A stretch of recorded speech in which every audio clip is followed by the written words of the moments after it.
रात का समय था। शहर की सड़कें लगभग सुनसान हो चुकी थीं। हल्की ठंडी हवा चल रही थी और आसमान में बादल धीरे धीरे तैर रहे थे। अर्जुन अपने काम से देर से निकला था। उसकी आंखों में थकान थी, लेकिन घर पहुंचने की जल्दी भी। प्लेटफॉर्म पर पहुंचते ही उसने देखा, पूरा स्टेशन अजीब से खामोशी में डूबा हुआ था। न कोई भीड़, न कोई आवाज़, सिर्फ एक पुरानी सी ट्रेन प्लेटफॉर्म पर खड़ी थी। अनाउंसमेंट सिस्टम भी चुप था, जैसे किसी ने उसे जानबूझकर बंद कर दिया हो। अर्जुन ने थोड़ा झिझक कर ट्रेन के दरवाजे पर कदम रखा। जैसे ही वो अंदर गया, उसके पैरों की आहट खुद उसे डरा रही थी। पूरी बोगी खाली थी, कुर्सियां ठंडी, हवा भरी हुई और एक अजीब सी गंध। फिर उसने उसे देखा। बोगी के दूसरे किनारे पर एक औरत बैठी थी। सफ़ेद चेहरा, लंबे काले बाल, आंखें सीधा उसकी तरफ देख रही थी। अर्जुन एक पल के लिए रुक गया। उसका दिल जोर जोर से धड़कने लगा। शायद कोई और पैसेंजर होगा, उसने खुद को तसल्ली दी। वो धीरे से आगे बढ़ा और उस औरत से दूर एक सीट पर बैठ गया, लेकिन उसकी नज़र बार बार उस औरत पर जा रही थी। औरत हिले बिना बस उसे देख रही थी। ट्रेन धीरे धीरे चलने लगी।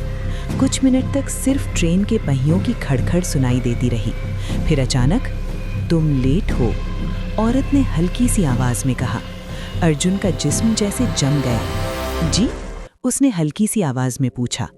औरत धीरे से मुस्कुराई। आज तुम्हें इस ट्रेन में 11:43 पर होना था, तुम 11:47 पर आए। अर्जुन के गले में सूखापन आ गया। तुम्हें कैसे पता? उसने पूछा। औरत ने सीधा जवाब नहीं दिया। वो बस उसकी आंखों में देखते हुए बोली, हर चीज का वक्त होता है और तुम्हारा वक्त खत्म होने वाला है। ट्रेन के अंदर की हवा और भी ठंडी हो गई। अर्जुन ने सीट पकड़ ली। आप क्या कह रही हैं? कौन है आप? औरत धीरे से उठकर उसकी तरफ चलने लगी। उसके कदमों की आवाज बिल्कुल नहीं आ रही थी। मैं वो हूँ जो आखिरी सफर में साथ होती है, उसने शांत लेकिन ठंडी आवाज में कहा। अर्जुन का दिमाग घूमने लगा। ये मजाक है क्या? उसने जोर से कहा, लेकिन उसकी आवाज में डर साफ था। औरत अब बिल्कुल उसके सामने खड़ी थी।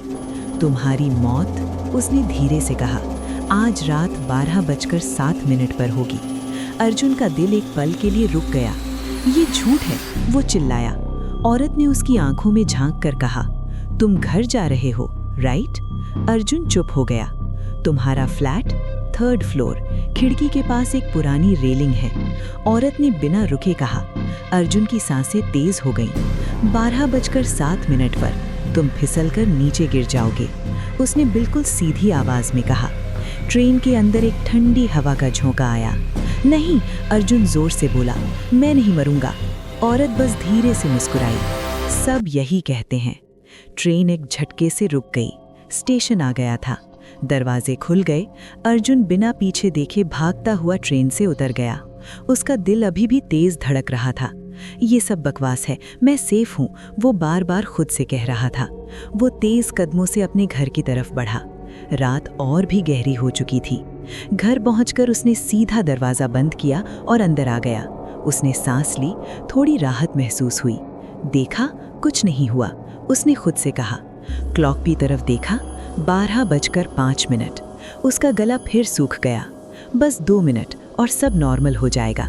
वो पानी लेने किचन की तरफ गया। फिर अचानक उसने कुछ सुना, खड़क खड़क, जैसे किसी ने खिड़की के पास से आवाज की हो।